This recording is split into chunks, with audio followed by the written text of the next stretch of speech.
오늘은 이렇게 구원에 있어서 역할에 대해서 좀 배우고 싶습니다. 뭘 배운다고요? 구원의 역할에 대해서, 구원에 있어서 역할에 대해서 배우고 싶습니다. 한 가지 여쭤보겠습니다. 창조를 누가 하셨을까요? 그러면 그 하나님이라고 우리 고백하는데 성부 하나님을 말씀하신 걸까요? 성부, 성자, 성령, 삼위일체 하나님을 말씀하신 걸까요?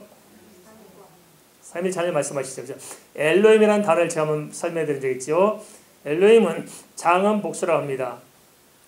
그래서 하나님께서 천지를 창조하셨는데 그 속에 어떤 의미냐면 하나님들께서 천지를 창조했다고 말하고 있습니다. 그런데 유대교 사람들은 당일신론, 유일신론에 빠져 있어서 성부, 성자, 성령, 삼위일체를 받아들이지 못합니다. 그래서 당일신론, 성부 하나님을 가지고 성경 해석하려고 했지 그 의미가 가지고 있는 성부, 성자, 성령, 삼위일체 하나님께서 천지를 창조했다는 사실들을 받아들이지 못합니다. 그런데 성경은 분명히 그걸 이야기하고 있습니다. 하나님께서 천지를 창조하실 때 성령님 어디 계셨어요? 흑암 위에 운행하고 계셨죠. 성령께서 분명히 하나님의 창조 사역에 동참하셨고 예수님께서 창세부터 하나님과 함께 하셨기 때문에 창조 사역에 동참하신 것을 우리 잘 아셨습니다. 그래서 창조 사역도 성부, 성자, 성령, 삼위 하나님 함께 하신 것입니다. 그럼 인간의 창조는 누가 했을까요? 성부 하나님 하셨을까요? 성부, 성자, 성령, 삼위 하나님 하셨을까요? 삼위 하나님 하셨어요. 그 증거가 뭐냐? 창세기 1장 26절에서부터 28절 나오잖아요. 우리가 우리의 형상을 따라 사람을 만들자고 말씀하셨잖아요. 왜 우리가 나옵니까? 우리가. 그 삼위일체를 말씀하십니다. 그죠? 성부, 성자, 성령, 삼위일체 하나님께서 세상을 창조하고 우주를 창조할 뿐만 아니고 인간을 창조해도 함께 하셨음을 이렇게 말씀하고 있습니다. 그래서 하나님께서 항상 함께 하십니다. 그런데 구원의 문제에 있어서는 그러면 어떻게 함께 하셨느냐? 우리의 구원을 성부 하나님 혼자 하셨어요? 성부, 성자, 성령, 삼위 하나님 함께 하셨어요? 거기도 성부, 성자, 성령 하나님께서 함께 하신 것입니다. 그래서 우리의 구원에 대해서 창세 전에 이 세 하나님, 세 하나님이라는 게 좀 표현이 좀 그렇습니다만 성부, 성자, 삼위일체 하나님께서 이렇게 미리 협약하시고 그 구원을 우리의 역사 속에서 실행해 가신 것이 구원의 역사, 구속사입니다. 그럼 하나님께서 어떻게 하셨냐? 성부 하나님 모든 구원의 프로젝트 계획을 누가 하셨어요? 성부 하나님께서 작정하신 것입니다. 그러면 성자 하나님 뭐 하셨어요? 성자 하나님은 구원의 가장 큰 반대되는 개념이 뭐냐면 죄의 문제입니다. 죄. 이 죄의 문제를 해결해야 구원을 받죠. 우리가 예수 믿고 구원받는다는 의미 속에 뭐냐면 해결하고 죄 문제를 해결하고 믿고 구원받는 것입니다. 그죠? 인간이 스스로 죄 문제를 해결할 수 없기 때문에 하나님께서 예수 그리스도를 보내셔서 우리 죄를 대속하게 하심으로 말미암아서 우리가 그것을 믿음으로 우리가 구원을 받습니다. 인간이 스스로 죄를 해결할 수 없는 것은 인간은 죄인이기 때문에 자기 죄를 해결할 수 없습니다. 그래서 죄 없는 하나님께서 예수님께서 이때 오셔서 대속법 위에서 우리 죄를 대속하시고 우리를 하나님께로 이끌어 가신 것입니다. 그래서 성자 예수님께서는 구원의 길을 완성하셨죠.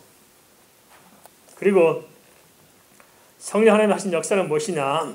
이것은 하나님께서 예정하고 작정하신 사람들을 때가 되면 선택하셔서 예수 믿고 구원받도록 하신 역할, 그것을 성령 하나님께서 하시답니다. 연극으로 좀 비유하자면 그렇습니다. 연극의 모든 PD라고 그럽니까? 연극의 연출가는 누가 담당해요? 하나님께서 담당하셨어요. 그리고 연극 무대의 주인공은 누가 되세요? 예수님께서 주인공이 되신 거고요.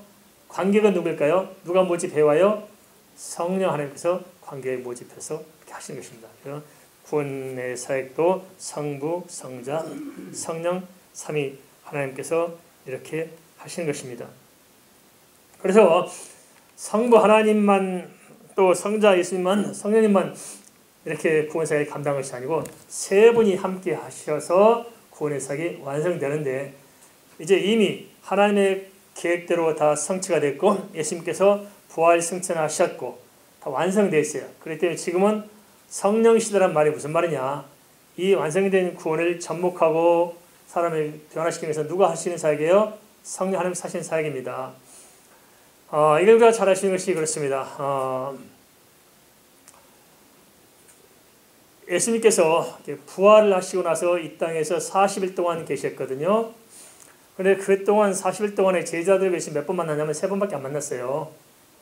뭐 더 좀 연구해봐야겠지만 아무튼 지금까지 그렇게 밝혀졌습니다. 그러면 나머지 시간 동안 제자들이 어디 갔었느냐? 예수님께서 정말 십자가에 죽으시고 말씀하셔서 부활했으면 그냥 놀래 자빠져가지고 예수님과 동의하면서 그냥 폭발주로 복음을 전해야 되는데 그랬어요? 안 그랬어요? 안 그랬어요. 어디 갔어요? 베드로가 고기 잡으러 가니까 그럼 우리도 가자. 그래서 다시 고기 잡으러 가서 디베라 바닷가에서 고기 잡고 있었어요. 그때 이제 다시 예수님께서 찾아오셔서 그물을 오른쪽에 던지라 하시면서 고기를 작게 만들어 주시면서 물고기를 구워서 아침 조반을 만들고 그때 베드로를 이렇게 대화하시잖아요. 그러면 베드로가 눈물을 흘리면서 주께서 하시네 해놓고는 그때부터 주님을 따라서 복음 전했어요? 안 그랬어요. 그리고 그러면 나중에 예수님께서 승천하신 자리에 모였잖아요. 승천하실 때. 승천하신 자리에서는 그럼 정말 그들이 완전히 예수를 제대로 알고 믿었을까요?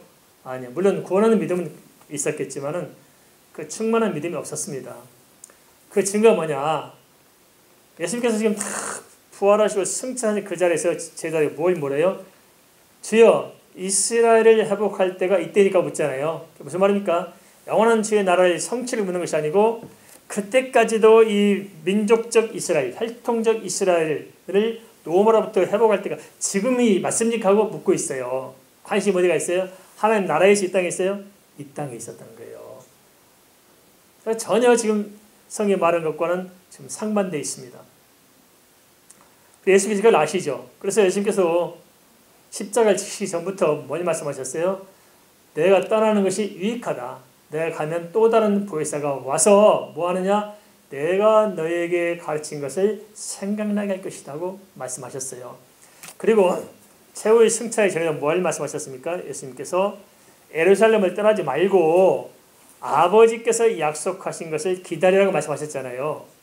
근데 아버지 약속하신 게 뭐예요? 제가 그때 당시에 아버지 약속하신 게 무엇인지 모르는 거예요.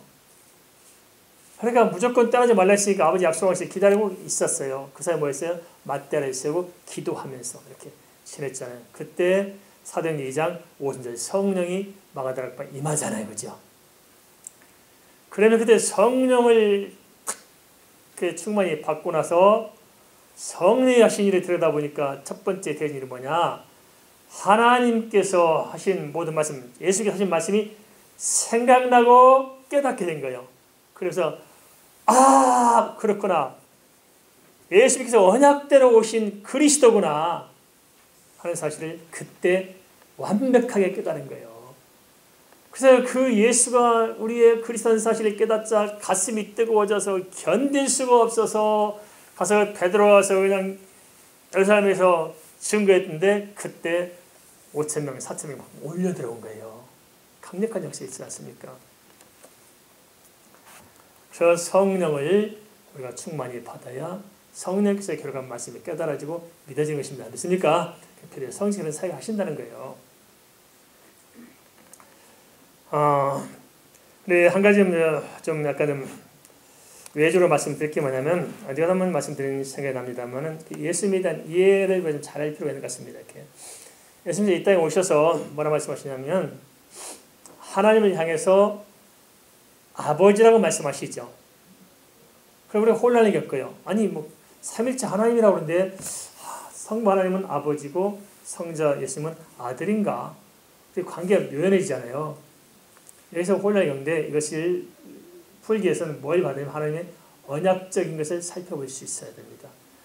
하나님께서 이때 계획 가운데 성자 예수께서 이 땅에 오셔서 그리스도 오시잖아요.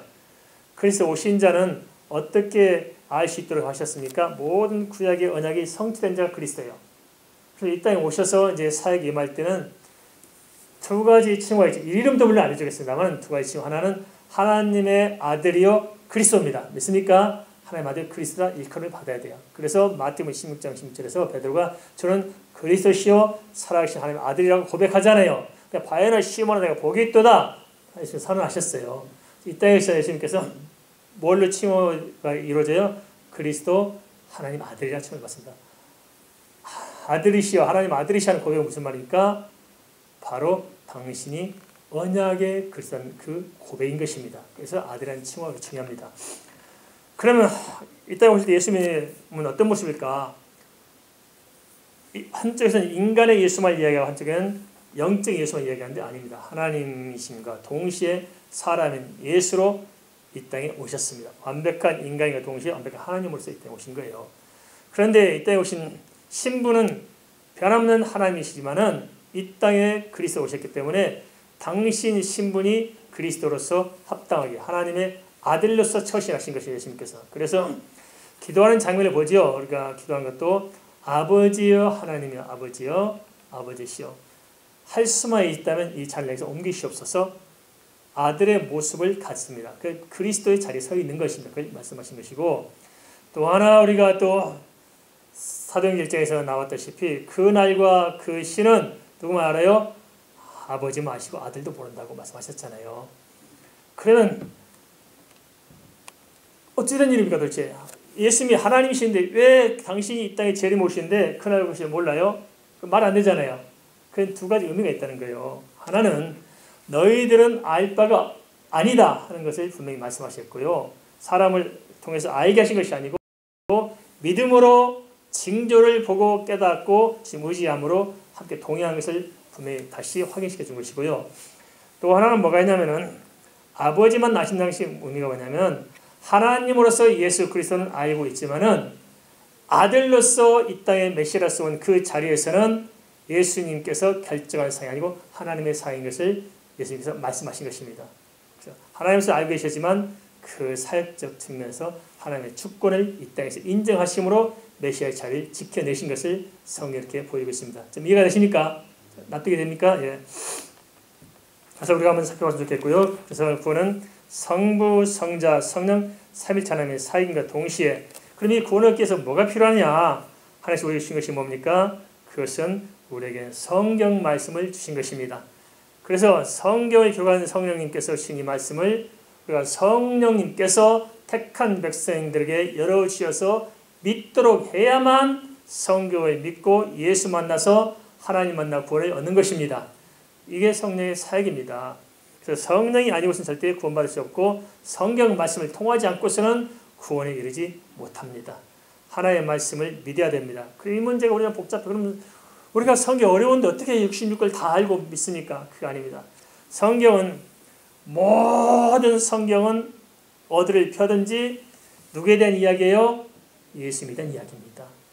창세기를 읽어도 예수 만나게 돼 있고 요한계시를 읽어도 예수 만나게 돼 있고 로마서 읽어도 예수 만나게 돼 있고 복음서, 선지서, 율법서 뭘 읽어도 그 안에서 누굴 이야기하고 있어요? 예수 그리스도를 이야기하고 있는 것입니다. 시편도 예수 이야기하고 잠언도 전도서도 다 밑바탕에 예수 그리스도의 피가 흘러가고 있다는 사실들을 우리가 잘 알지 않습니까? 그래서 우리가 성경을 다 알아서 구원받는 것이 아니고 단 한 구절이라도 그 성경 구절을 성경에서 열어주실 때 그걸 통해서 예수 만나면 구원을 받습니다. 그리고 사실 우리가 그렇습니다. 공부해서 아는 부분은 미미한 거예요. 하나님께서 열어주신 부분이 큽니다. 저희도 그렇더라고요. 우리가 이렇게 사람이 선성적으로 타고난 것이 큽니다. 교육을 통해서 하는 것보다도. 예술 계통도 그렇잖아요. 천재들은 사실상 만들어지기보다는 타고나야 돼요. 그렇죠? 타고나야 됩니다. 타고난 천재들을 발견시킨 것이 교육이지 교육한다고 되지 않습니다. 우리가 아무리 노래를 공부를 많이 한다 해서 노래 잘 불러져요? 안 돼요. 타고난 것이 있습니다. 심지어 설교도 그렇습니다. 한 학자들의 경향은 설교는 절대 가르칠 필요가 없다. 왜냐? 설교는 가르쳐서 될 상이 아니다.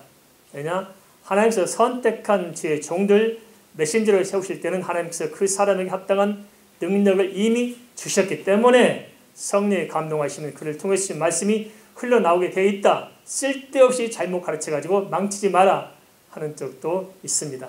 이해되시죠? 그 다음에 이제 필요한 것이 뭡니까? 이 성경 말씀을 전하는 자가 누구냐?